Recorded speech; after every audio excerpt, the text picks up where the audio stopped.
Privilégier l'école ou privilégier les boulots aux États-Unis d'Amérique? Oui les amis, sur le sujet d'aujourd'hui, rassurez-vous de vous abonner parce que c'est un sujet vraiment que beaucoup de gens tentent et négligent et on en parle et beaucoup de gens tombent dans le piège aux États-Unis nouvellement venus. Merci beaucoup, abonnez-vous, à tout de suite.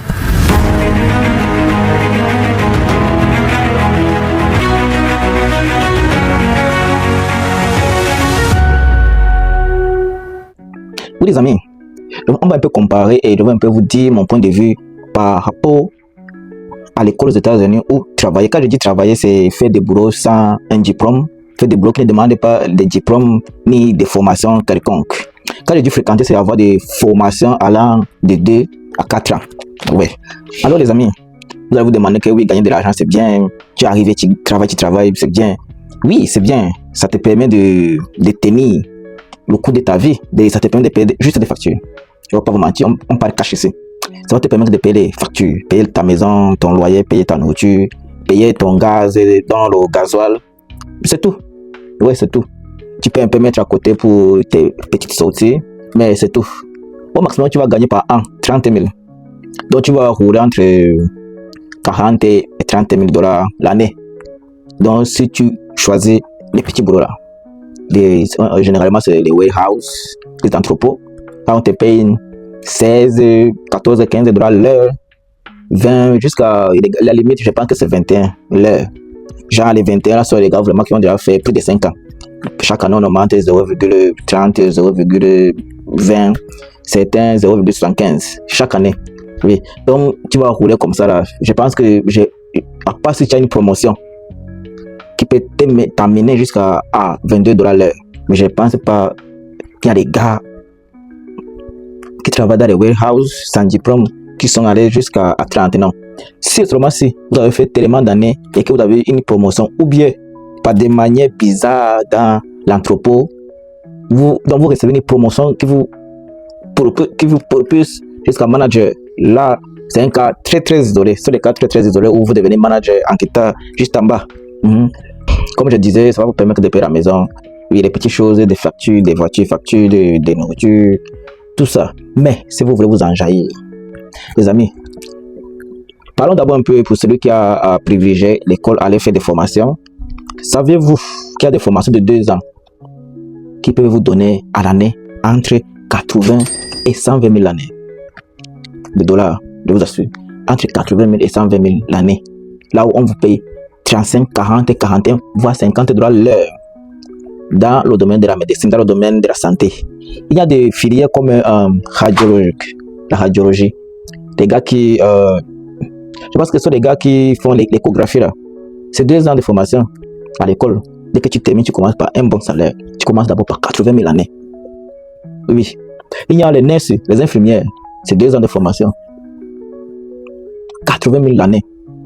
Là, on te commence par 40 $ l'heure, 41, 51 par heure. Il y a les sonorisations là, les sonorisations pour voir les cœurs, battements des cœurs, tout ça. C'est la même chose. Il y a les gars, les techniciens, les chirurgiens techniciens là, ceux qui collaborent avec les chirurgiens, qui nettoient les outils, qui arrangent les outils des chirurgiens. Les gars ont au moins 100 000 l'année. Toutes ces formations, c'est tous ces boulots, c'est des formations à 2 ans. Donc, vous voyez qu'il n'y a pas photo. Mais encore, quand vous poussez le bouchon jusqu'à 4 ans, là, vous allez au bachelor. C'est la magie. Là, on commence à parler au moins 130 000 l'année de dollars. Là, on va commencer à vous payer au moins entre 60 l'heure, 60 $ l'heure, 65 l'heure, 55 l'heure. Là, vous devenez soit un manager, soit quelque chose d'autre. Donc, vous aurez plus de responsabilités et un grand rôle. Là, on va commencer à vous payer plus. Vous voyez qu'il n'y a pas photo entre celui qui a suivi des formations, qui a suivi l'école, et celui qui est arrivé et puis a privilégié les boulots. C'est bien, ça traque. Quand tu commences à travailler, tu commences à avoir le dollar entre tes mains, mon ami. Tes yeux brillent. Et tu penses que c'est le devant derrière, qu'il n'y a plus rien à faire après ça. Mais c'est une erreur très grave. Vous pouvez faire ça quelques années. Oui, vous pouvez faire ça 2-3 ans.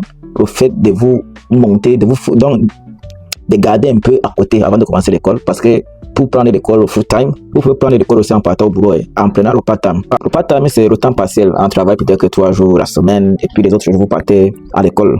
Généralement, les gens s'embrouillent trop par rapport aux décisions. Parce que, comme je vous ai dit, quand tu commences à travailler, tu vas le dollar les ébris. Et ça t'empêche beaucoup de choses. Ça t'empêche d'aller à l'école. Ah ouais, tu penses que l'argent que tu as là, c'est beaucoup. Non. Il y a autre chose qui freine beaucoup les gens aux États-Unis, surtout la langue. Les gars ne veulent pas apprendre, les gars ne veulent pas recommencer à zéro. Malheur si tu es arrivé, surtout quittant d'un pays francophone, là où on parle français, ou autre langue que l'anglais, tu arrives dans un pays comme les États-Unis où on parle l'anglais. Avec un diplôme, malheur que tu es arrivé, dans ton pays, tu avais un diplôme, disons que tu étais journaliste, tu exerçais. Tu étais médecin, tu exerçais. Mon ami, tu ne peux pas continuer comme ça, hein. Tu ne peux pas travailler comme ça. Il faut aller à l'école d'abord, faire les cours de langue. Donc la plupart des cas ils ne veulent pas vraiment commencer par ça, que ce soit sur les bancs, à 40 ans, 50 ans, sur les bancs. Dit que les bancs c'est pour les enfants. Laissez la mentalité là en Afrique. Ici, il n'y a pas des enfants à l'école. Tout le monde, mais les grands-mères sont assis. Mais les grands-pères sont assis à l'école sans que de prendre de formation. Comment tu veux venir exercer dans un pays anglophone alors que tu quittes dans un pays francophone et les systèmes sont complètement différents? Tu vas faire ça comment? D'abord, avec ton diplôme, on va mettre ça, on va remettre ça à niveau. Donc, il faut traduire tes diplômes en anglais et voir tes crédits. Si les crédits ne suffisent pas, ça ne va pas suffire. On va d'abord te donner un test en anglais. Si tu passes, il y a les cours que tu dois prendre pour compléter tes crédits. Ce qu'on appelle les crédits, ça, ce sont les notes. Il y a une note qu'il faut compléter, qu'il faut avoir pour entrer et faire des formations et entrer et continuer l'école. Vous les amis, il faut arriver ici là. Vous devez faire traduire vos diplômes et vos notes. Donc, vous allez contacter l'école dans laquelle vous avez fréquenté en Afrique. Et là, ils vont prendre vos relevés et envoyer à l'école d'ici, à l'école des États-Unis, dans laquelle vous voulez vous inscrire. Et là, les choses vont commencer. Ils vont évaluer vos crédits, vos notes. Et puis, entre temps, vous allez faire les cours d'anglais. Il faut parler l'anglais pour faire les cours. Parce qu'on fait les cours en anglais, c'est pas en français.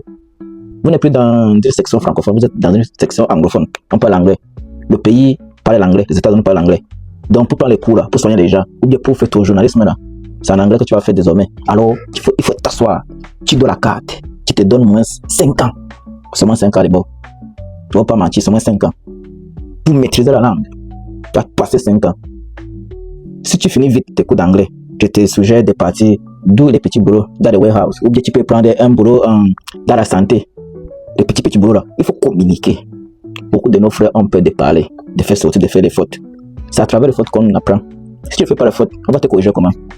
Parlez, faites sortir les mots. On va vous corriger, la langue va venir. Nous tous on a fait ça. On maîtrise maintenant. Regardez. Alors, les gars se disent que je ne peux pas retourner à l'école. Non, j'ai à 50 ans, non, j'ai à 45 ans alors que j'exerce chez moi. Oh, c'est quel pays ça? Commence à dénigrer alors. Comme un frère au Canada qui était journaliste au pays précédemment au Cameroun et est monté avec sa femme, toute sa famille. Sa femme était aussi enseignante. Lui, il était enseignant plutôt. Et sa femme était enseignante. Arrivé maintenant au Canada, seulement ils sont partis dans la partie anglophone. Comme le Canada, il y a une partie où on parle français. Ils sont partis dans un endroit qu'on parle anglais. Et le gars se plaignait sur les réseaux sociaux. Je pense que la vidéo est encore sur YouTube. Sur le gars qu'on appelle Franco Lomignon. Oui, vous tapez Franco Lomignon, il y a un gars qui est désorienté, qui parle du Canada, qui parle de l'Occident, vraiment, qu'est-ce qu'il savait. Mais il a fait une erreur. J'ai suivi le gars en disant qu'il était enseignant, et sa femme aussi était enseignante au pays, au Cameroun. Et avant de monter, il a tout vendu. Et puis il est monté avec toute sa famille. Grave erreur. Il avait un petit business, il a vendu. Et puis il est monté, arrivé là-bas, les réalités l'ont chicoté. Il avait des réalités. Et puis maintenant, il regrettait, en quelque sorte. On lui demandait, il voulait continuer son enseignement au Canada, mais on a demandé de s'asseoir, de passer à l'école pour les remises à niveau. C'est normal. Bro, c'est normal. Et lui s'est dit non, à son âge, il ne peut plus aller s'asseoir pour l'école. Que c'est quoi ça? Que lui l'enseignait depuis. Normalement, il devait continuer. Tu continues. C'est pas le même système scolaire d'abord. C'est pas la même langue d'abord. Et le fait de vendre ton business avant de monter, c'est quelle erreur ça? Tu pouvais déléguer à quelqu'un, un ami ou un membre de famille. C'est vrai que c'est compliqué avec la confiance, mais il faut déléguer vos business à quelqu'un. Ne vendez pas. Ouais, parce qu'on ne sait jamais. Alors, le frère a fait une grave erreur de penser qu'une fois au Canada, il devait continuer à enseigner. Sans partir à l'école, quand on lui demande de partir à l'école, il prend quelques années de formation, il refuse qu'il ait vu. C'est quoi ça? Tu es dans un pays où il y a des règles, où le système est différent du pays où tu sors, du Cameroun, tu connais.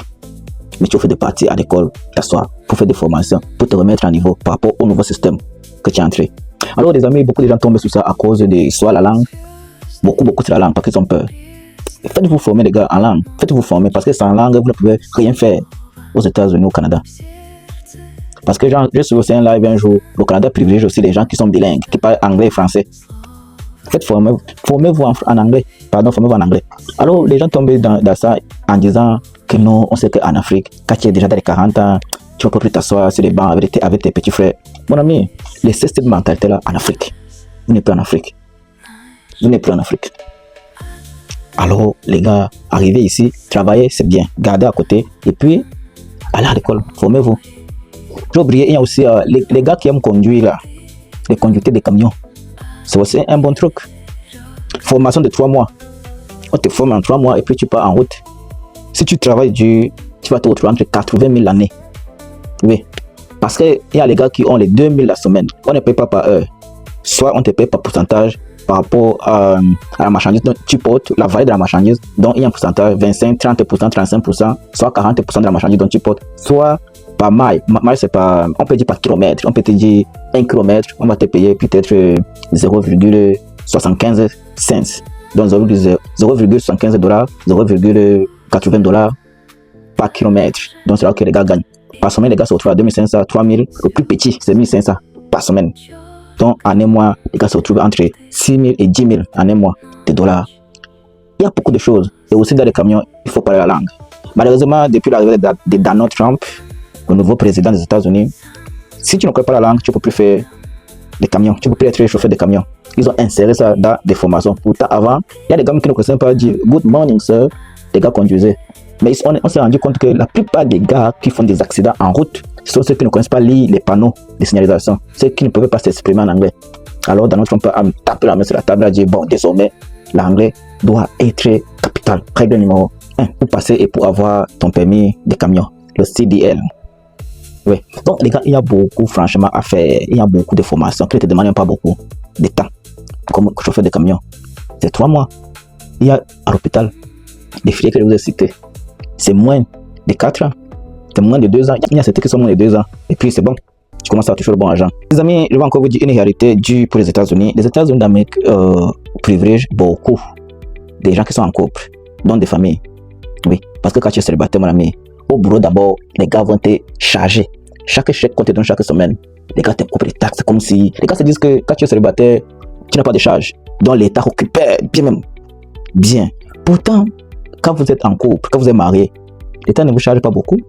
Et quand vous avez encore un enfant, l'État ne vous tue pas vraiment beaucoup. Et à la fin de chaque année, il y a les income tax. Donc, vous rappelez à l'État qu'ils ont coupé de l'argent sur votre chèque. Et l'État estime que par rapport à vos charges, les gars vous donnent un peu sur ça. Donc, ils vous renvoient cet argent. Pas la totalité, mais les gars calculent par rapport à vos charges, par rapport à ce que vous avez gagné. Quand tu es célibataire, mon ami, parfois c'est toi qui payes. Pourtant, chaque semaine, les gars te coupent. C'est ton salaire. Mais à la fin de l'année, quand tu réclames tes taxes, les gars se disent que mais le boss se réclame quand même. Il n'a pas de charges, il n'a rien. Il est célibataire.